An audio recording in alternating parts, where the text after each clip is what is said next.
Hello एमर्स, आज हम लोग देखेंगे हाइब्रिडाइजेशन में आगे की बात को, क्योंकि पिछले क्लास में हम लोगों ने हाइब्रिडाइजेशन को समझ लिया था।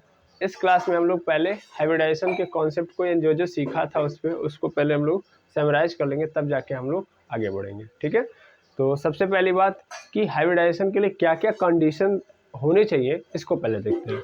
तो सबसे पहला कंडीशन मतलब सबसे पहले कंडीशन की बात करें तो सबसे पहला कंडीशन क्या है कि जो ऑर्बिटल होने चाहिए वो कहाँ के होने चाहिए, वो ऑर्बिटल प्रेजेंट होने चाहिए वैलेंस शेल में। जिनको आप हाइब्रिडाइज्ड करके हाइब्रिडाइज्ड ऑर्बिटल का निर्माण करोगे वो ऑर्बिटल कहाँ के होने चाहिए, किस में प्रेजेंट होने चाहिए, वैलेंस शेल में। ऐसा नहीं कि उनसे पिछली वाली सेल के ऑर्बिटल को आप हाइब्रिडाइज्ड करा रहे हो जो फुल्ली फिल्ड है, यानी ऐसा सेल कभी भी ऐसे सेल के ऑर्बिटल कभी भी हाइब्रिडाइज्ड नहीं होंगे। ठीक है, ओनली हाइब्रिडाइजेशन कहाँ चलेगी, वैलेंस सेल में। और आपको पता भी है कि बॉन्डिंग के लिए ऑलवेज वैलेंस सेल का ही यूज करते हैं। तो यहाँ पे क्या चल रहा है, बॉन्डिंग चल रहा है, इस कारण हमेशा वैलेंस सेल की ही बात की जाएगी। ठीक है ना, तो उसी प्रकार से ऑर्बिटल भी जो हाइब्रिडाइजेशन में प्रेजेंट होंगे वो कहाँ के होने चाहिए, तो वो आपके वैलेंस सेल के होने चाहिए। ठीक है ना, तो द ऑर्बिटल प्रेजेंट, तो मैं कंडीशन बता रहा हूँ कि क्या क्या कंडीशन होनी चाहिए, क्या क्या कंडीशन चाहिए तब जाके हाइब्रिडाइजेशन होगा। The orbital present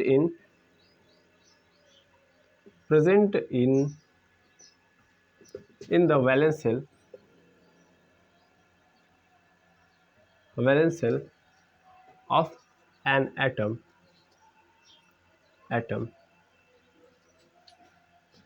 will be hybridized।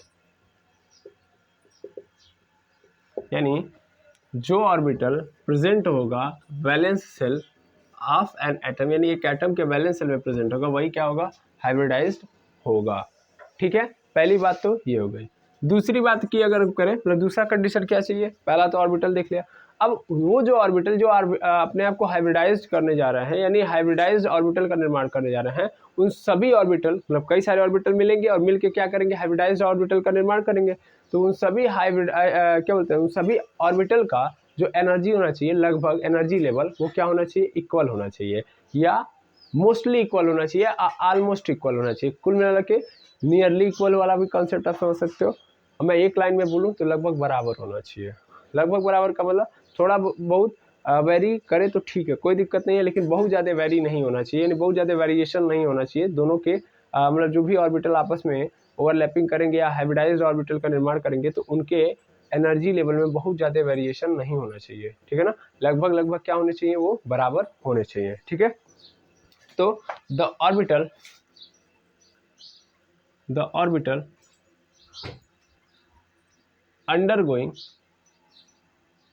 undergoing hybridization should have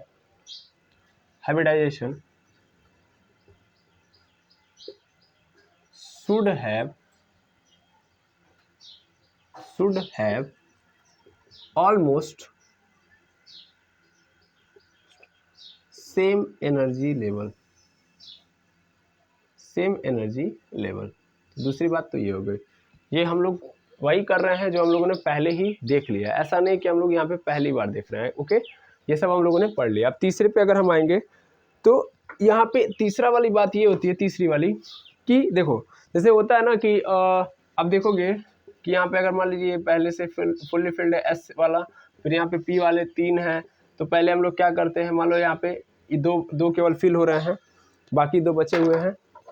तो जैसा देखोगे आप तो पहले क्या, ये कौन सा स्टेट है, ग्राउंड स्टेट। तो हम लोग क्या लेके जाते हैं, एक्साइटेड स्टेट में, और एक्साइटेड स्टेट में ले जाते हैं तो यहाँ पे क्या हो जाता है कि ये वाला इसमें आ जाता है, इसमें और इसमें भी आ जाता है, यानी यहाँ पे ये वाला इलेक्ट्रॉन इस खाली पी वाले में चला जाता है, क्योंकि वैलेंस सेल के ऑर्बिटल हैं ये, तो अपने में आपस में कूदा-कूदी खेलते रहते हैं। तब जाके हम फिर इसके बाद जब एक्साइटेड स्टेट में आ जाता है तब जाके हम क्या स्टार्ट करते हैं, ओवरलैपिंग स्टार्ट करते हैं। ओवरलैपिंग वाले केस में हम लोगों ने देखा है कि ग्राउंड स्टेट में कोई एटम है तो अगर देखा जाता है कि खाली है तो उसको एक्साइटेड स्टेट में डाला जाता है, ताकि उसके इलेक्ट्रॉन भी और खाली वाले ऑर्बिटल में, वैलेंस के खाली ऑर्बिटल में फिट हो जाए और पेयरिंग कहीं ना हो, अनपेयर्ड हो जाए। क्योंकि जितने ज़्यादा अनपेयर्ड इलेक्ट्रॉन नजर आएंगे उतने ज़्यादा कोवेलेंट बॉन्ड बनेंगे, है ना, जितने ज़्यादा अनपेयर्ड इलेक्ट्रॉन उतने ज़्यादा कोवेलेंट बॉन्ड। तो इसीलिए हमको ग्राउंड स्टेट से क्या लेके आना पड़ता है, एक्साइटेड स्टेट में लाना पड़ता है और तब जाके ओवरलैपिंग होती है। लेकिन हाइब्रिडाइजेशन के लिए ऐसा जरूरी नहीं है, मतलब कि ग्राउंड स्टेट में हो या एक्साइटेड स्टेट में हो, इससे हाइब्रिडाइजेशन को कोई फर्क नहीं पड़ता है। यानी ग्राउंड स्टेट में है तो भी हाइब्रिडाइजेशन वही होगा जो एक्साइटेड स्टेट में आने के बाद होगा। आई बात समझ में? तो यानी हाइब्रिडाइज्ड ऑर्बिटल की जो संख्या है उसके अंदर चेंजिंग नहीं आएंगे। इस बात को पहले पकड़िए कि ग्राउंड स्टेट में अगर एक एटम के वैलेंस ऑर्बिटल हैं या एक्साइटेड स्टेट में है तो हाइब्रिडाइजेशन के लिए उसमें कोई दिक्कत नहीं है, ठीक है ना। तो हाइब्रिडाइजेशन अपने आप से वेरिएशन कर लेता है, बस उसको ये होना चाहिए कि भैया जितने पार्टिसिपेट कर रहे हैं वो अपने आप को क्लियरली सेम एनर्जी लेवल के साथ रखें। उसका फर्स्ट मतलब यही कंडीशन है कि एनर्जी लेवल तुम लोग का सेम हो, चाहे तुम ग्राउंड स्टेट में हो चाहे एक्साइटेड स्टेट में हो, इससे मुझे कोई दिक्कत नहीं है, ठीक है। तो इसी चीज़ को क्या बोला गया, इसी चीज़ को मैं लिख रहा हूँ तीसरा वाला यही है। देखेंगे कि promotion of electron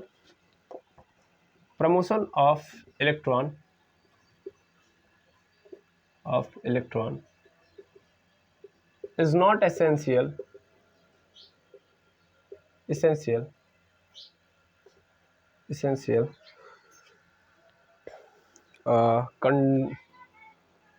condition prior of hybridization, ठीक है। तो क्या कहा जा रहा है कि प्रमोशन ऑफ इलेक्ट्रॉन, यानी जरूरी नहीं है कि इलेक्ट्रॉन को प्रमोट किया जाए यानी एक्साइटेड स्टेट में डाला जाए, इट नॉट एसेंशियल, यानी जरूरी नहीं है। कंडीशन प्रायर ऑफ हाइब्रिडाइजेशन, यानी हाइब्रिडाइजेशन ने कहीं भी कंडीशन प्रायोरिटी में नहीं रखा है, यानी इस शर्त को प्रायोरिटी में नहीं डाला है, यानी प्राथमिकता नहीं दी है कि इलेक्ट्रॉन का प्रमोशन होगा तभी जाके मैं क्या करूँगा, हाइब्रिडाइजेशन करूँगा। सिंपल बात तो यही है, ठीक है ना, कि हाइब्रिडाइजेशन ने कहीं नहीं कहा है कि एक्साइटेड स्टेट में लेके जाओगे, यानी ग्राउंड स्टेट में वो चीज़ें नहीं कर पाऊंगा मैं, एक्साइटेड स्टेट में लेके जाओ तब जाके ही मैं करूँगा, ठीक है। तो ये तीन बातें पहले हाइब्रिडाइजेशन ने कर ली। एक और बात हाइब्रिडाइजेशन ने कही और वो चीज़ क्या थी, बहुत सिंपल थी कि ज़रूरी नहीं है, यहाँ पे ध्यान देंगे, यहाँ पे इसने बोला कि जैसे कि आप जानते हैं कि ओवरलैपिंग के लिए हमें क्या चाहिए, हाफ फील्ड चाहिए, यानी हाफ फील्ड, तब जाके क्या होगा, हाफ फील्ड होगा। अच्छा देखो, तीन तरीके की फील्ड हो सकती है, हाफ फील्ड हो सकती है, फुल्ली फील्ड हो सकती है, और इम्पटी हो सकती है, खाली हो सकती है। अब देखो, अगर हाफ फील्ड है तो ओवरलैपिंग होगी, बिल्कुल होगी, ओवरलैपिंग इस कंडीशन में हो जाएगी, बिल्कुल हो जाएगी, यानी हाफ फील्ड होगा तभी ओवरलैपिंग होगी। अब हाइब्रिडाइजेशन के कंडीशन में समझिए, अब हाफ फील्ड वाला समझ रहे हो ना कि अगर एक ऑर्बिटल के अंदर 2 इलेक्ट्रॉन होने चाहिए तो केवल एक इलेक्ट्रॉन है। फुल्ली फील्ड का मतलब एक ऑर्बिटल के अंदर 2 इलेक्ट्रॉन होने चाहिए, दोनों इलेक्ट्रॉन है। एम्प्टी का मतलब एक ऑर्बिटल के अंदर दोनों होने चाहिए, एक भी नहीं है, तो इसको बोलते हैं हम लोग हाफ फील्ड, इसको बोलते हैं हम लोग फुल्ली फील्ड, और इसको हम लोग बोलते हैं एम्प्टी फील्ड, ठीक है ना, एम्प्टी फील्ड। तो ओवरलैपिंग के लिए स्पेशली केस यही रखा जाता था कि हाफ फील्ड होना चाहिए। हाफ फील्ड से क्या मतलब है कि अनपेयर्ड इलेक्ट्रॉन, मतलब यही है, unpaired electron. Half fully field में क्या हो जाएंगे, वो इलेक्ट्रॉन पेयर्ड में हो जाएंगे, और एम्प्टी का मतलब एक भी इलेक्ट्रॉन नहीं है ना। तो ओवरलैपिंग ने बोला हाफ फील्ड होना चाहिए तभी मैं करूंगा, यानी अनपेयर्ड इलेक्ट्रॉन होंगे तभी ओवरलैपिंग होगी। लेकिन हाइब्रिडाइजेशन ने बोला कि नहीं, मुझे तीनों कंडीशन में कोई दिक्कत नहीं है। समझ में आ रही बात, यानी या तो हाफ फील्ड हो तो भी कोई दिक्कत नहीं है, फुल्ली फील्ड हो तो भी कोई दिक्कत नहीं है, खाली है तो भी कोई दिक्कत नहीं है, ठीक है ना। सिंपल बात, क्या बोला उसने कि अगर हाफ फील्ड है तो भी कोई दिक्कत नहीं है, फुल्ली फील्ड है तो भी कोई दिक्कत नहीं है, और क्या है, एम्प्टी है तो भी कोई दिक्कत नहीं है। बस मेरी बात यहाँ पे ध्यान देना कि तुम ऊपर के 2 कंडीशन फॉलो कर लो, बाकी नीचे के कंडीशन में हमें कोई दिक्कत नहीं है। यानी अगर इलेक्ट्रॉन एटम ग्राउंड स्टेट में है या एक्साइटेड स्टेट में तो भी कोई दिक्कत नहीं है। उसके वैलेंस शेल के जो ऑर्बिटल है वो हाफ फील्ड है, फुल्ली फील्ड है, एम्प्टी है, इससे भी मुझे कोई दिक्कत नहीं है, ठीक है। बस तुमको क्या करना पड़ेगा, ऑर्बिटल लेना है तो वैलेंस शेल के ही लेना है और उनकी एनर्जी लेवल क्या हो, सेम हो, तो मुझे इन दोनों में कोई दिक्कत नहीं है। यही 4 कंडीशन आपको हाइब्रिडाइजेशन के अंदर याद रखने पड़ेंगे, ठीक है ना। ये 4 कंडीशन बहुत इंपॉर्टेंट है, 4 कंडीशन नहीं है, ये चारों बातें हैं। आई थिंक ये आप समझ पा रहे होगे, ये चारों बातें ही आपको समझनी है। पहला समझ में आ गया, दूसरा भी समझ में आ गया, तीसरा भी, चौथा भी, चारों बातें आप अपने भाषा में लिख लीजिए। ठीक है, अब चलते हैं हम लोग इसको मिटाते हैं और मिटा के फिर ये बातें हम लोगों ने जब समझ ली तो आगे बढ़ते हैं। अब कुछ इम्पॉर्टेंट फीचर्स होते हैं, इम्पॉर्टेंट फीचर्स मतलब हाइब्रिडाइजेशन से हमको कुछ बातें समझ में आनी चाहिए, उसको हम देख लेते हैं, समझ लेते हैं। लिखते नहीं, लिखूंगा नहीं मैं, आप खुद लिख लीजिएगा, ठीक है ना। तो इम्पॉर्टेंट फीचर्स क्या हैं? इम्पॉर्टेंट फीचर्स जो हाइब्रिडाइजेशन से समझ में आता है वो ये समझ में आता है कि हाइब्रिडाइजेशन के लिए जितने ऑर्बिटल, मतलब जितने ऑर्बिटल को आपने हाइब्रिडाइज्ड के लिए भेजा, इन जितने ऑर्बिटल ने सोचा कि चलो हम सभी लोग का एनर्जी लेवल सेम है, हम सभी लोग वैलेंस शेल के ऑर्बिटल हैं और हम लोग मिलकर क्या करेंगे, हाइब्रिडाइजेशन कराएंगे, यानी हाइब्रिडाइज्ड होंगे। मैंने पहले भी बोला था कि हाइब्रिडाइजेशन जो होता है वो एज बेस्ड होता है कंडीशन पे, किसके, सेंट्रल एटम के। अभी सेंट्रल एटम की बात करूंगा कि सेंट्रल एटम के कंडीशन पे बेस्ड होता है कि वो कितने एटम बना रहा है, उस आधार पे वो क्या कितने बॉन्ड बना रहा है, उस आधार पे वो अपने आप को हाइब्रिडाइज करते हैं। ठीक है, तो मान लीजिए अगर उनको 4 बनाना है तो इस कंडीशन में हाइब्रिडाइजेशन के लिए मतलब 4 बॉन्ड बनाना है, तो इस कंडीशन में हमको 4 ऐसे ऑर्बिटल चाहिए जिनके अंदर 4 अनपेयर्ड इलेक्ट्रॉन हो। यस और नो, यानी इसके लिए हमको 4 ठो ऑर्बिटल की जरूरत पड़ेगी, है कि नहीं है, 4 ऑर्बिटल चाहिए। अब ये 4 ऑर्बिटल बनाने के लिए हमको क्या करना पड़ेगा, पहले उस एटम के अंदर 4 ऑर्बिटल लेने पड़ेंगे। ये जो 4 ऑर्बिटल बनाओगे ये हाइब्रिडाइज्ड ऑर्बिटल होगा, और हाइब्रिडाइजेशन कराने के लिए मतलब हाइब्रिडाइजेशन के बाद जितने ऑर्बिटल आपको नजर आ रहे हैं वो उतने ही होंगे जितना आपने लिया था हाइब्रिडाइजेशन में, है ना। यानी मैं ऐसे सिंपल बोल सकता हूं, number of orbital participate in hybridization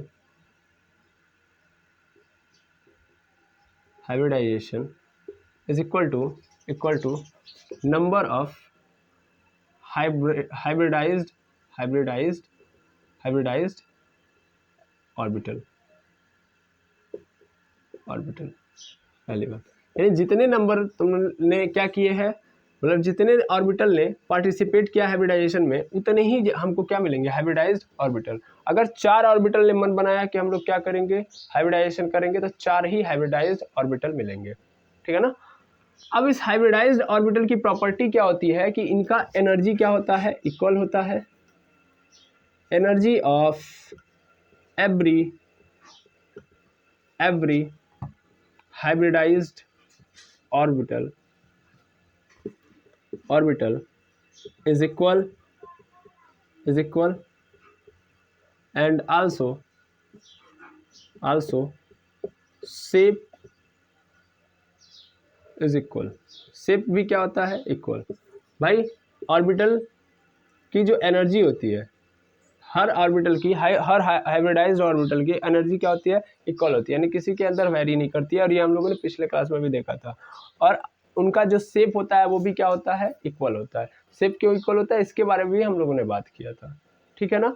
और अभी और एक बार बात कर लेंगे क्यों ऐसा शेप इक्वल होता है। इसका कारण है कि जब सभी के सभी हाइब्रिडाइज्ड ऑर्बिटल है तो उनसे जो भी एटम कर रहा होगा, जो भी दूसरा वाला एटम जब बॉन्डिंग कर रहा होगा तो ओवरलैपिंग करने के दौरान जो सेंट्रल एटम होगा, यानी जिस मेन एटम के का आपने हाइब्रिडाइजेशन करवाया, यानी जिसका हाइब्रिडाइज्ड ऑर्बिटल है, तो उसका तो सभी जितने भी ऑर्बिटल आए होंगे उसके ओवरलैपिंग करने के लिए वो सब के सब इक्वल एनर्जी वाले होंगे कि नहीं होंगे। तो जब इक्वल एनर्जी के साथ बाकी दूसरा वाला जब आएगा तो उसका भी तो इक्वल एनर्जी वाला होगा। तो जब दोनों इक्वल एनर्जी वाले मिलेंगे तो उनका शेप तो डिफाइंड होगा ना, कि ये वाला इससे किस पॉइंट पे जुड़ेगा, ये वाला किस पॉइंट पे जुड़ेगा, ये वाला किस पॉइंट पे जुड़ेगा। वो पॉइंट हमको क्या होगा, कंफर्म्ड होगा। जब पॉइंट हमको पता होगा तो शेप ऑलरेडी क्या हो जाएगा, हमारा फिक्स्ड हो जाएगा, और इसके बारे में आप अच्छे से जानते हो, ठीक है ना। इसका एक और कारण अभी मैं बता रहा हूँ। ये 2 बातें क्लियर हो गई। तीसरी बात क्या होती है कि जो यहाँ पे बॉन्ड बनता है वो मोर स्टेबल होता है। मोर स्टेबल बॉन्ड यहाँ पे बनता है, more stable bond and equal strength bond, यानी बाई हाइब्रिडाइज्ड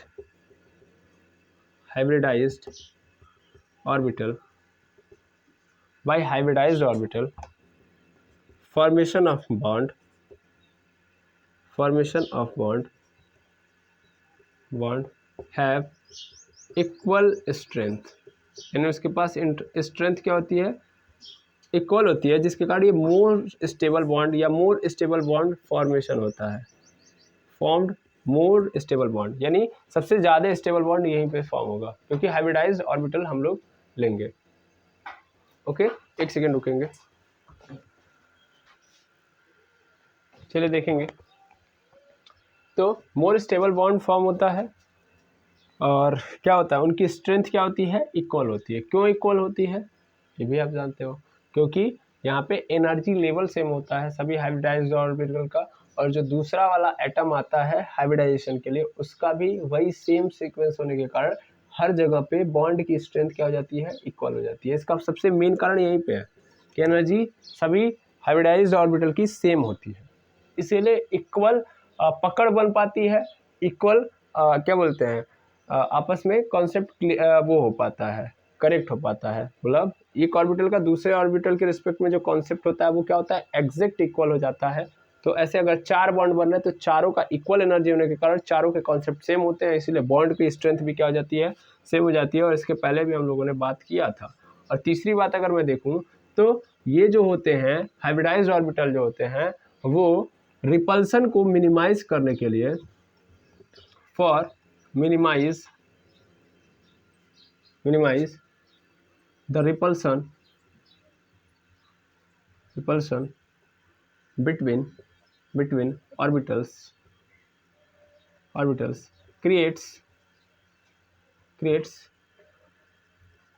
मतलब मिनिमाइज करने के लिए किस चीज़ को, रिपल्सन को, क्योंकि दो ऑर्बिटल जब पेयर्ड बनाते हैं तो उसके बाद क्या हो जाता है, उनके बीच में रिपल्सन स्टार्ट हो जाता है। तो रिपल्सन बनाने के लिए क्या करते हैं, एक स्ट्रिक्ट क्या बोलते हैं, एक एग्जैक्ट डायरेक्शन चूज करते हैं जिस डायरेक्शन में वो जा पाए। मतलब ऐसे होता है कि एक फिक्स डायरेक्शन की ओर जाते हैं ताकि उस अपने शेप को उधर करते हैं, यानी ऑर्बिटल को उधर लेके जाते हैं। मान लीजिए 2 ऑर्बिटल है, 2 ऑर्बिटल आपस में रिपल्सन करना स्टार्ट कर दे रहे हैं, तो ये क्या करेंगे, दूर भागेंगे, या दूर भागते भागते एक ऐसे पोजीशन पे पहुंच जाएंगे, यहाँ पे आ गए, सपोज कर लीजिए यहाँ पे, तो ये क्या हो गया, अभी यहाँ पे आ गए। अब इससे क्या हो गया, इनका रिपल्सन इनके बीच में मिनिमाइज हो गया। तो मिनिमाइज हो गया तो क्या हुआ, ये ऑर्बिटल अब इसी डायरेक्शन में हमेशा रहेगा यहाँ पे, और ये वाला यहाँ पे रहेगा। ये वाला अगर थोड़ा सा भी इधर आएगा तो रिपल्सन स्टार्ट हो जाएगा, तो ये यहीं पे रहेगा, और ना ये इससे बहुत दूर जा सकता, क्योंकि अगर इधर जाएगा तो इधर दूसरा वाला रहेगा, ऐसे में।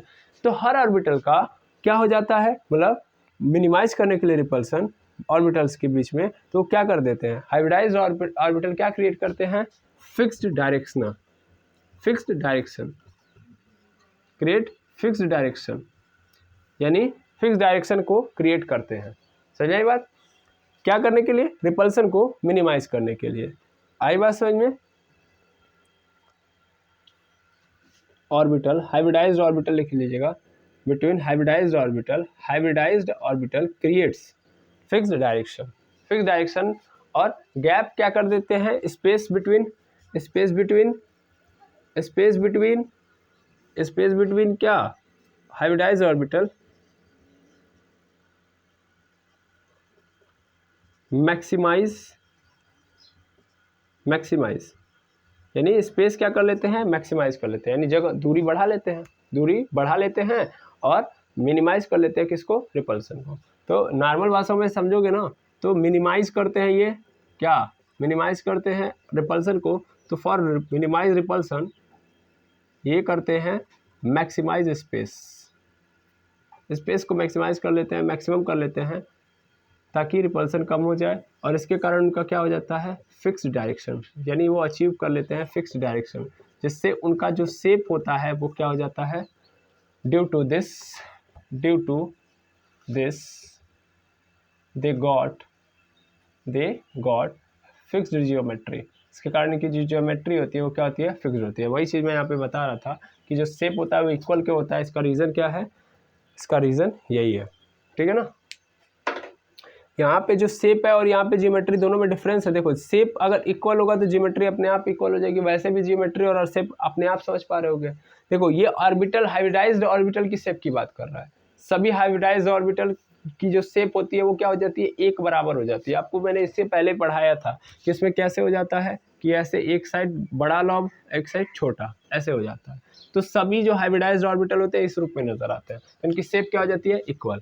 और मान लो एक ऑर्बिटल ऐसा है, फिर दूसरा वाला ऑर्बिटल, अगर चार ऑर्बिटल सेम टाइप के हैं, फिर ये जब किसी दूसरे एटम से जुड़ रहे हैं तो उसके साथ कनेक्ट होंगे तो उनका डिस्टिंक्ट होगा, मतलब उसके साथ जब पेयरिंग करेंगे, ओवरलैपिंग करेंगे तो उसके साथ एक शेप का निर्माण होगा। अब ये दोनों ऑर्बिटल, मतलब सपोज कर लो उस दूसरे वाले एटम का और इस वाले एटम का हाइब्रिडाइज्ड ऑर्बिटल जो है, ये दोनों कनेक्ट हुए तो एक जगह पे रुके, ये दूसरा वाला ऑर्बिटल है ये भी रुका, ये तीसरा वाला ये भी रुका, चौथा वाला ये भी रुका, ठीक। अब होगा क्या कि इनके बीच में इनको मिनिमाइज करना, रिपल्सन का मतलब रिपल्सन को मिनिमाइज करना है तो दूर दूर भागेंगे, है ना, स्पेस क्रिएट करेंगे।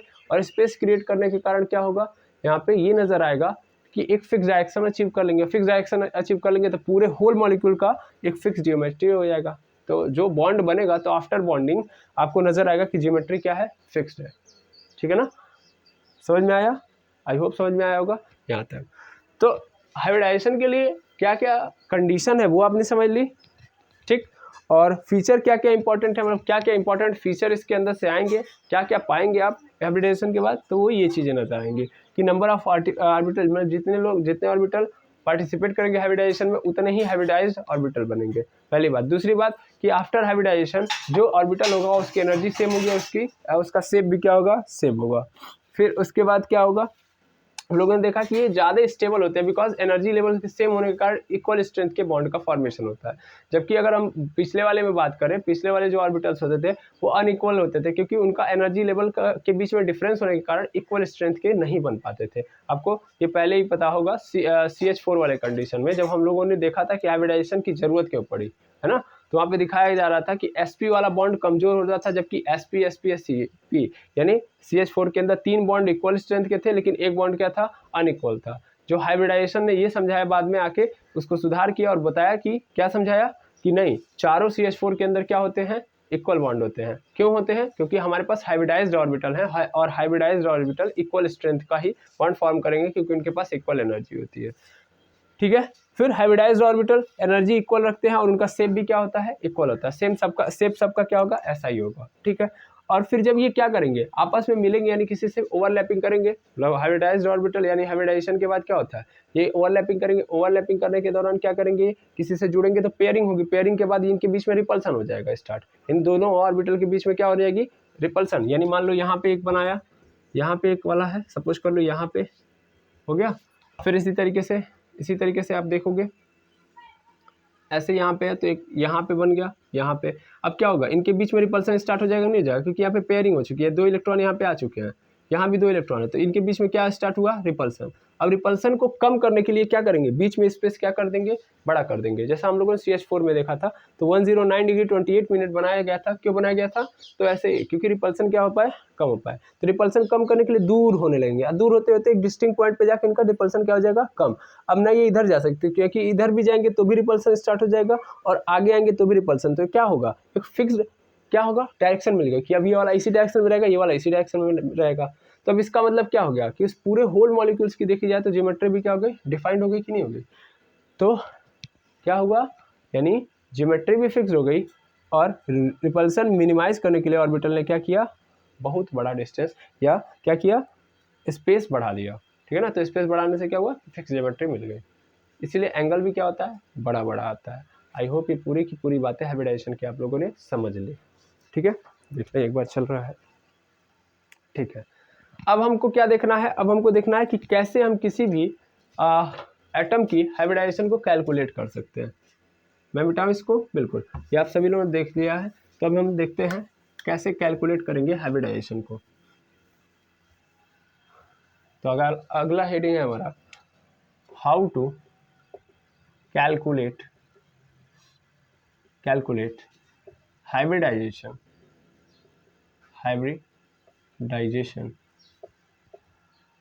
of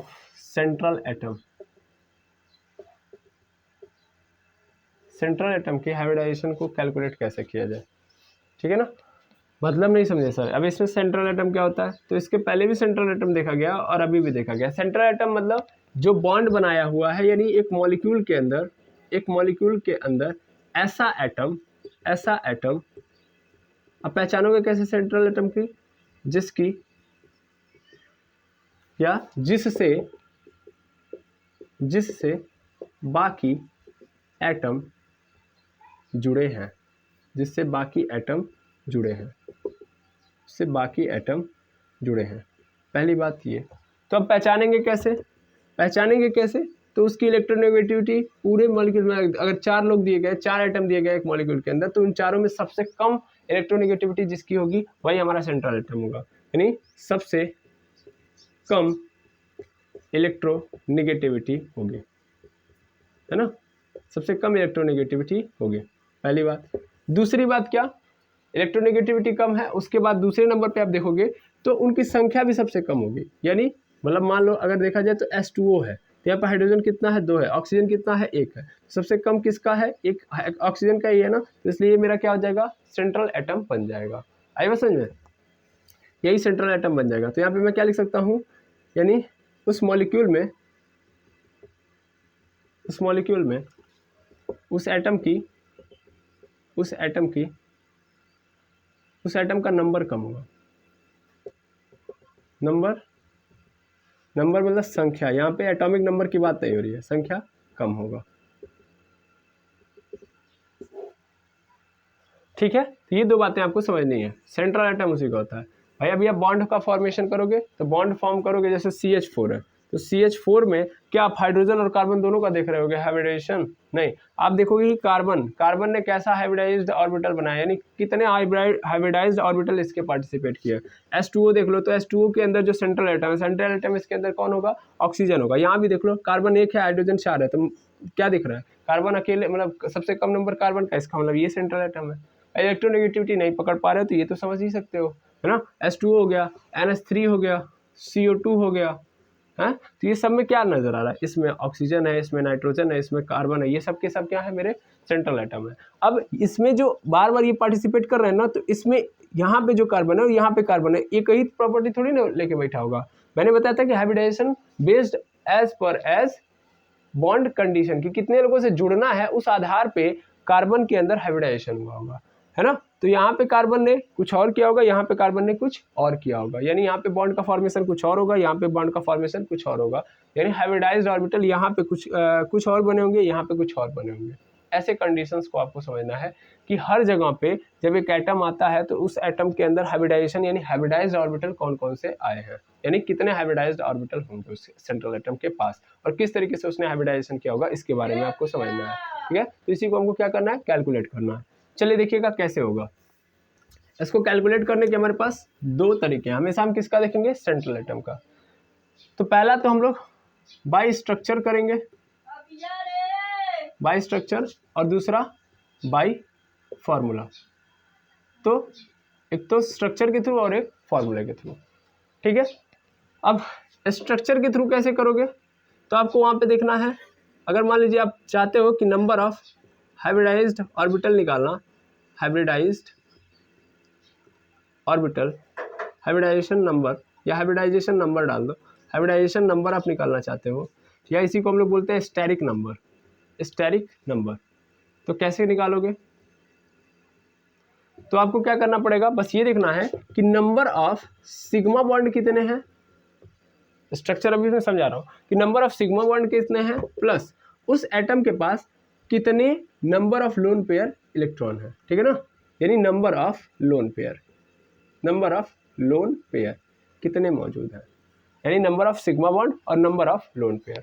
अब इसमें आपको ये लिखा हुआ मिलेगा कि लोन पेयर जो है आपका वो कैसा होना चाहिए, वो रेजोनेंस में पार्टिसिपेट नहीं करना चाहिए, डू नॉट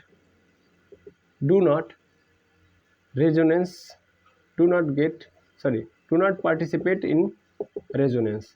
तो अभी रेजोनेंस क्या होता है इस पर हम बात नहीं करेंगे, हम सिर्फ ये जानेंगे कि नंबर ऑफ सिग्मा बॉन्ड और नंबर ऑफ लोन पेयर, इसको मैं एक्सप्लेन करूंगा। अभी आप बस इतना याद रखिएगा कि वो पार्टिसिपेट नहीं करना चाहिए रेजोनेंस के अंदर।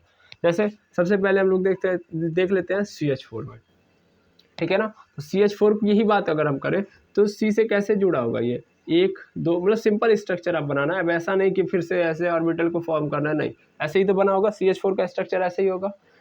अब C और H के बीच में कैसा बॉन्ड बना है, यहाँ पे सिग्मा, यहाँ पे C और H के बीच में सिग्मा, यहाँ भी C और H के बीच में सिग्मा, यहाँ भी C और H के बीच में सिग्मा। अब आप कहेंगे सर कैसे सिग्मा कैसे बना है यहाँ पे, है, यहाँ पे सिग्मा कैसे बना हुआ, आपको पता है कि H आया है, H का मतलब इसके पास सिंगल s ऑर्बिटल होता है, और s का कभी भी किसी के भी साथ होगा तो सिग्मा बॉन्ड ही होगा, यानी चारों चारों क्या बने हैं, सिग्मा। क्या कार्बन के पास कोई भी लोन पेयर इलेक्ट्रॉन है भाई? सेंट्रल एटम के पास देखो क्या है, यहाँ पे नहीं है, सेंट्रल एटम के पास कोई लोन पेयर नहीं है, कार्बन के पास कोई लोन पेयर इलेक्ट्रॉन नहीं होता है। तो अगर मैं बात करूं तो नंबर ऑफ सिग्मा बॉन्ड कितना है, 4, नंबर ऑफ लोन पेयर कितना हो गया, 0, तो ये क्या निकल के आ गया मेरे पास, हाइब्रिडाइजेशन नंबर या स्टेरिक नंबर, और 4 + 0 मतलब 4, कितना आ गया, 4, तो स्टेरिक नंबर मेरे पास आ गया 4, हो गया। अब 4 का मतलब क्या सर, इससे क्या समझ में आया हमको, तो ध्यान से समझना, इसका मतलब है कि इस कार्बन ने इस बॉन्ड को फॉर्म करने के लिए, अब देखो 4 है ना, 4 स्टेरिक नंबर, तो इसमें एक इसने पहला, देखो हमेशा हमेशा पहला वाला क्या होगा, s होगा, कार्बन ने s ऑर्बिटल, एक s ऑर्बिटल लिया है, क्योंकि s के पास होते भी कितने हैं, s के पास हमेशा एक ही ऑर्बिटल होता है, तो एक s ऑर्बिटल लिया है, और बाकी कितना बच रहा है, 3, तो 3 p ऑर्बिटल लिया है, एक s ऑर्बिटल और 3 p ऑर्बिटल, और तीनों ने क्या, यही दोनों ने क्या किया है, मतलब टोटल लेके 4 लोगों ने, इन 4 ऑर्बिटल ने क्या किया है, हाइब्रिडाइजेशन किया है, और इस आधार पे इस तरीके के हाइब्रिडाइजेशन को क्या नाम देंगे हम लोग, तो हम लोगों ने पढ़ा है sp3, यानी यहाँ पे कैसा हाइब्रिडाइजेशन हुआ है, sp3 हाइब्रिडाइजेशन हुआ है, ठीक है। चल रहा है, एक बार देख लें, बिल्कुल। तो यहाँ पे sp3 हाइब्रिडाइजेशन किया है किसने, कार्बन ने, ओके, यानी यहाँ पे इसके हाइब्रिडाइज्ड ऑर्बिटल का नाम क्या होगा, sp3। यहाँ पे इससे दो बातें समझ में आई कि इसके पास 4 हाइब्रिडाइज्ड ऑर्बिटल हैं, और हर एक हाइब्रिडाइज्ड ऑर्बिटल क्या है, sp3 है, ठीक है, यस सर। इसका मतलब एक s और 3 p ऑर्बिटल ने आपस में हाइब्रिडाइजेशन किया है। आई होप ये बातें हो गई होंगी क्लियर, ठीक है। और देखो, अभी हम स्ट्रक्चर के थ्रू देखेंगे, फिर बाद में फॉर्मूले के थ्रू। और देखो, स्टेरिक नंबर के बारे में थोड़ा सा मैं बढ़िया से समझा दूं, ये स्ट्रक्चर के थ्रू समझ लेना। पहले स्टेरिक नंबर देखो, अगर स्टेरिक नंबर क्या आ रहा है मेरे पास, स्टेरिक नंबर 2 आएगा, कम से कम 2 आएगा ही आएगा, ठीक है ना, तो 2 आएगा, तो इसका मतलब एक s हो गया, एक p हो गया, तो क्या मतलब है इसका, इसका मतलब sp हाइब्रिडाइजेशन। अगर 3 आ रहा है तो इसका मतलब एक s हो गया और बाकी 2 p हो गया, तो sp2 हाइब्रिडाइजेशन। भाई आपको ये पता है ना कि s p d f 4 होते हैं, तो s का कितना, s के पास एक ऑर्बिटल होता है, ये सब सब सेल है, ये सब क्या है, सब सेल है, तो s सब सेल के अंदर एक ऑर्बिटल, p सब सेल के अंदर 3 ऑर्बिटल, d के अंदर कितना होता है, 5 ऑर्बिटल, s के अंदर कितना होता है, 7 ऑर्बिटल, ठीक है ना। तो s के अंदर एक ही ऑर्बिटल होता है, इसका मतलब 3 अगर यहाँ पे लिखा है तो इसका मतलब एक s हो गया, 2 तो बाकी 2 क्या होंगे, p होंगे। फिर 4 लिखा गया है तो इसका मतलब क्या हो जाएगा, तो इसका मतलब एक तो s हो गया, बाकी 3 ठो क्या हो गया, p, तो इसका मतलब ये क्या हो जाएगा, sp3, यहाँ पे sp2, यहाँ पे हो गया sp3, क्लियर है, बिल्कुल। अगर यहाँ पे 5 लिख दिया तो एक s का हो जाएगा, 3 p क्या हो गया, भाई p में तो 3 ही जा सकता है, ठीक है ना, तो एक s 3 p 4 हो गए, और एक बचा है तो d, तो ये क्या हो गया, sp3 और d, sp3 और d। 6 है तो स्टेरिक नंबर 6 आ गया, तो एक s 3 p और 2 d, तो क्या हो गया, ये हो गया sp3d2। 7 हो गया, तब s एक s का हो गया, 3 p का और 3 d का, तो क्या हो जाएगा, ये sp3d3। आई बात समझ में, तो आप देखोगे तो इस तरीके से आप कैलकुलेट कर पाओगे, ठीक है ना। यहाँ तक मैंने आपको दिखा दिया कि स्टेरिक नंबर 7 तक आप देखोगे, सर इसके आगे आपको नहीं नजर आएगा, मैक्सिमम 7 तक ही नजर आता है हाइब्रिडाइज्ड ऑर्बिटल के अंदर, कि स्टेरिक नंबर 7 तक ही पाए जाते हैं, हाइब्रिडाइजेशन इतना तक ही सीमित होता है, यानी sp3d3 तक होता है। ऐसा जरूरी नहीं कि मैंने बोल दिया कि अब इतना ही पाया जाता तो आगे नहीं पाया जाएगा, मतलब यहाँ तक आपको मैक्सिमम नजर आएंगे, ओके। चलो अब देख लो, इसी भी यहाँ पे और भी हम एटम्स को देखें तो, यानी और भी मॉलिक्यूल्स हैं, उनका स्ट्रक्चर हम डिफाइन करें तो देखा जाए तो क्या होगा। जैसे NH3 को भी ले लेता हूँ मैं, NH3 में सेंट्रल एटम मेरा क्या है, नाइट्रोजन है। अच्छा, सेंट्रल एटम मेरा नाइट्रोजन है, इसके चारों ओर हाइड्रोजन सिंगल सिंगल बॉन्ड से बने होंगे, और नाइट्रोजन के पास होता है एक लोन पेयर इलेक्ट्रॉन, यस और नो, बिल्कुल। अब अगर मैं देखूँ यहाँ पे तो सबसे पहला काम क्या करूँगा, मुझे स्टेरिक नंबर निकालना है, स्टेरिक नंबर में कितने सिग्मा बॉन्ड, तो H आया तो इसका मतलब सब सिग्मा बॉन्ड ही होंगे, है ना, H मतलब S ऑर्बिटल और S ऑर्बिटल मतलब सिग्मा बॉन्ड, तो 3 सिग्मा बॉन्ड हो गए।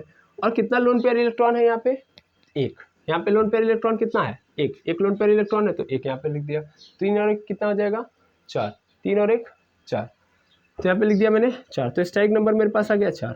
अब 4 का मतलब क्या होगा, इसका मतलब होगा sp3 हाइब्रिडाइजेशन, यानी नाइट्रोजन ने कैसा किया है, sp3 हाइब्रिडाइजेशन, ओके। अच्छा और देख लो, और मतलब H2O का देख लो, H2O तो O के साथ कितने हाइड्रोजन, 2 हाइड्रोजन जुड़े होंगे, और हाइड्रोजन जुड़ने का मतलब 2 सिग्मा बॉन्ड। और यहाँ पे और देखो ऑक्सीजन के पास तो 2 लोन पेयर होते हैं, 2 लोन पेयर होते हैं। आप ऑक्सीजन के पास जानते हो कि कितने लोन पेयर, 2 ही लोन पेयर। तो इसका मतलब सिग्मा बॉन्ड कितने, 2, और लोन पेयर कितने, 2। तो 2 और 2 कितना हो गया, 4, यानी स्टैटिक नंबर आ गया 4। 4 का मतलब क्या है, 4 हाइब्रिडाइज्ड ऑर्बिटल बने हैं, और चारों हाइब्रिडाइज्ड ऑर्बिटल कैसे हैं, तो sp3 वाले हैं, यानी एक s और 3 p वाले ने आपस में कोलैबोरेशन किया है। ठीक है, आई होप यहाँ तक पूरा बात समझ में आया होगा। उसी तरीके से SO2 का देख लो या SO3 का देख लो। चलो SO3 का देख लो, तो SO3 का हम लोगों ने देखा हुआ है कि S के साथ डबल बॉन्ड O के साथ जुड़ता है, फिर यहाँ पे डबल बॉन्ड O, फिर यहाँ पे डबल बॉन्ड O। देखो यार ऑलवेज हम सेंट्रल एटम का देखेंगे, इसमें सेंट्रल एटम क्या है मेरा, S है ना। तो अब देखोगे सल्फर ऑक्सीजन के साथ एक सिग्मा बॉन्ड और एक पाई बॉन्ड बनाएगा, क्योंकि 2 बॉन्ड है ना, तो पहला वाला सिग्मा, दूसरा वाला पाई। ऐसे यहाँ भी एक सिग्मा एक पाई, यहाँ पे भी एक सिग्मा एक पाई। टोटल कितने सिग्मा बॉन्ड बने हैं, 3 सिग्मा बॉन्ड बने हैं। और क्या सल्फर के पास लोन पेयर इलेक्ट्रॉन होते हैं, नहीं होते हैं, तो यहाँ पे क्या होगा, इसका स्टैटिक नंबर 3 होगा, और 3 का मतलब क्या हो गया, sp2 हाइब्रिडाइजेशन। तो आई होप स्ट्रक्चर से कैसे हम लोग डिफाइन करते हैं, आपको ये बात पूरी की पूरी समझ में आ गई होगी। ठीक है, कि किसी का भी हाइब्रिडाइजेशन, किसी का भी मतलब सेंट्रल एटम का हाइब्रिडाइजेशन कैसे कैलकुलेट करते हैं। आगे और भी हम लोग देखेंगे, लेकिन आज के लिए इतना ही। मिलते हैं नेक्स्ट वीडियो में। वीडियो के अंदर कोई मिस्टेक हो या आपके मन में कोई डाउट हो तो टेलीग्राम चैनल या यूट्यूब चैनल पे कहीं पे भी आप क्या करेंगे, आप बताएंगे, ताकि मैं उसको समझ के नेक्स्ट वीडियो में सॉल्व कर पाऊँ। थैंक यू वेरी मच एमर्स, मिलते हैं नेक्स्ट वीडियो में।